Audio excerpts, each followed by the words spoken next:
So when it comes to theory, what are the important theoretical perspectives in sociology's family tree? When I first went to graduate school, it was considered the big three: Marx, Weber, Durkheim. That is now expanded into Harriet Martineau, of course, Auguste Comte, and many social theorists that have come after them. So let's see what we've been up to here. Of course, Auguste Comte. This is he is considered the father of sociology, the first thinker to provide a program for the scientific study of society, or as Comte would have us think, social physics. He was a French scientist, and he developed a theory of the progress of human thinking from its early theological and metaphysical stages towards a final positive or scientific stage.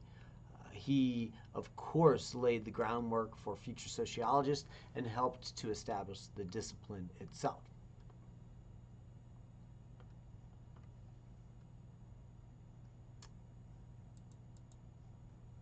Harriet Martineau, she was a social activist and a journalist and a political economist. She proclaimed views that were radical for her time. For example, she supported labor unions, she supported the abolition of slavery, and she supported women's suffrage.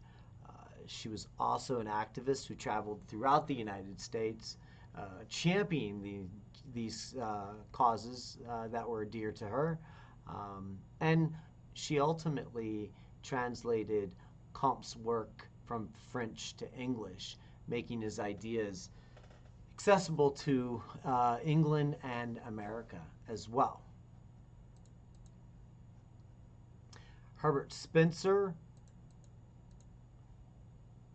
is another important social theorist in sociology. His work was primarily responsible for the establishment of the sociology discipline in Britain and America.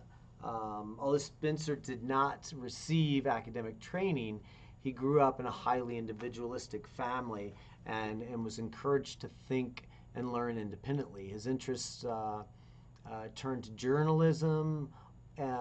He was a railway engineer, and eventually wrote books including The Study of Sociology and The Principles of Sociology. Spencer believed in evolution. He coined the phrase survival of the fittest. Many of you think that Darwin said that, but that is incorrect. That was Herbert Spencer.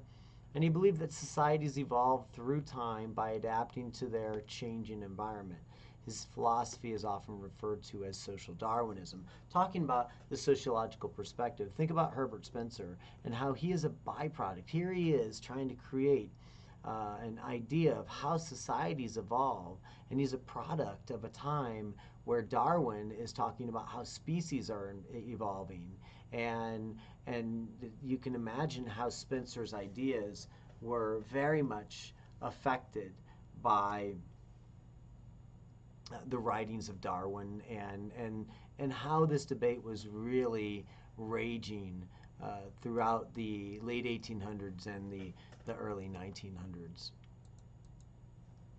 Emile Durkheim, of course, as I said, the big three, Marx, Weber, and Durkheim. Durkheim demonstrated the effectiveness of using scientific methods to study social reality. So now we are not just studying social reality, we are now going to bring method to bear on the study of sociology. In his first major study, The Division of Labor and Society, Durkheim expressed his belief that social bonds were present in all types of societies, but that different types of societies created different types of bonds. He suggested that the mechanical solidarity experienced by people in the agrarian society bound them together on the basis of a shared tradition, beliefs, and similar experience. On the other hand, in the industrial societies, or the organic societies, the traditions, beliefs, and experiences broke down. And as we saw increasing specialization, we see these bonds breaking down. And for Durkheim, this was a real problem because he believed that in the end it was creating the conditions for suicide in society. So as individuals moved off of the agrarian landscape and into the urban industrial landscape, he predicted there would be more suicide because suicide was a relationship between social isolation and the macro and micro level disconnections. Of course, Karl Marx.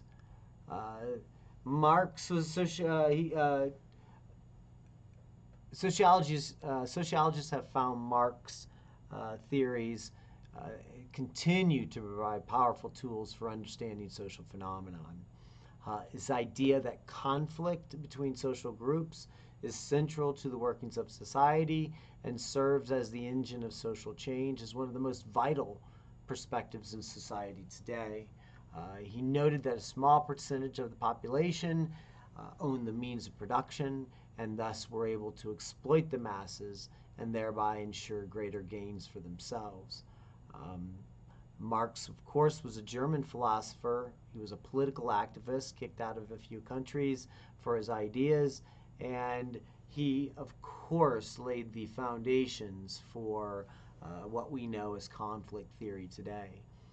Marx also theorized that capitalism created social inequality between the bourgeoisie, or those with the power, who owned the means of production, i.e. the money, factories, natural resources, and land, and the proletariat, who were the workers. And he said that this inequality ultimately leads to social conflict within society. Max Weber is another one of the big three. In many respects, Weber is standing on the shoulders of Marx. He, of course, expressed a pessimistic view of social forces, such as the work ethic that shaped modern life. Like other social theorists of his time, Weber was interested in the shift from a more traditional society to a modern industrial society. Of course, Durkheim is interested in the same thing, as well as Marx. Weber proposed that modern institutionalized or modern industrialized societies were characterized by efficient, goal-oriented, rule-governed bureaucracies. He believed that individual behavior was increasingly driven by bureaucratic goals, and those goals had become more important motivational factors than tradition, values, or emotion. He believed that this lifestyle left people trapped by the industrious way of life in what he called the iron cage of bureaucratic rules, and it ultimately led to disenchantment with society and conflict and depression. Weber, he went crazy for a while. He was institutionalized, and after his institutionalization, we see some of his understandings of society. George Herbert Mead. Mead is studying the connection between thought and action, or between the individual and society, structure and agency. He suggested that social process gives meaning to objects in our society, and people interact and meanings come from these interactions. For example, a chair isn't inherently more important as an object for sitting as many of us know, it can be also used for climbing and reaching, for blocking an entrance or a weapon against an enemy. But because we interact on a daily basis with others who use chairs, most commonly for sitting, we come to accept this as the meaning of this object. This might seem like a trivial example, but the idea can be applied to lots of other objects in our society. For example, big things like flags or religious icons. These have meanings that have been shaped by social interactions. And Mead, who ultimately is creating symbolic interactionism, is drawing us to drawing our attention to the importance of these interactions. Goffman, of course, one of my favorites, studied how the self is developed through interactions with others in society, and he talked about it in reference to dramaturgy, or he described the way people strategically present themselves to others.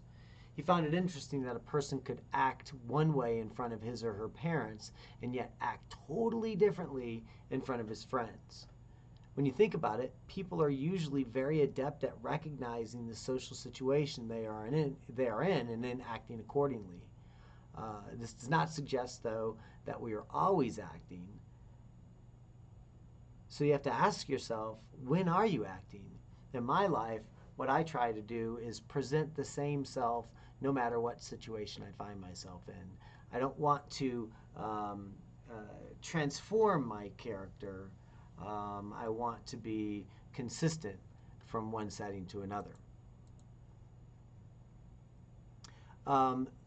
This, of course, can be wrapped up with a little talk about schools of thought. In your book, this is referred to as a paradigm. Paradigms are ways of thinking, or they're theoretical umbrellas meant to provide a broad explanation for the way things work. It's how we place them over a lot of ideas to make sense of them in a larger whole. One school of thought would be structural functionalism, or society is viewed as an ordered system of interrelated parts or structures, which are the social institutions that make up society. These institutions, family, education, politics, the economy, and each of these different structures meets the needs of society by performing specific functions for the whole system. Conflict is another school of thought. This school of thought sees conflict as the basis of society and social change, the struggle between the haves and the have-nots, and then how society changes over time.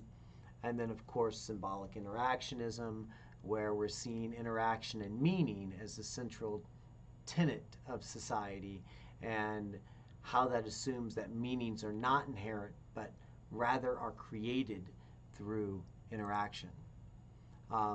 And last but not least, feminist theory and race theory. Feminist theory looks at both gender inequalities in society and the way that gender structures the social world and considers remedies to these inequalities. And of course, critical race theory is the study of the relationship among race, racism, and power. Queer theory is also becoming more popular. This proposes the categories of sexual identity or social constructs, and that no sexual category is fundamentally either deviant or normal. This was inspired by gay and lesbian rights movements in the 70s and the 80s, and as many of these social thoughts come out of the struggle for social equality over time. And of course, postmodernist theory suggests that social reality is diverse, pluralistic, and constantly changing. Postmodernism was a reaction to modernism, and a paradigm that trusts in the power of science and technology to create progress.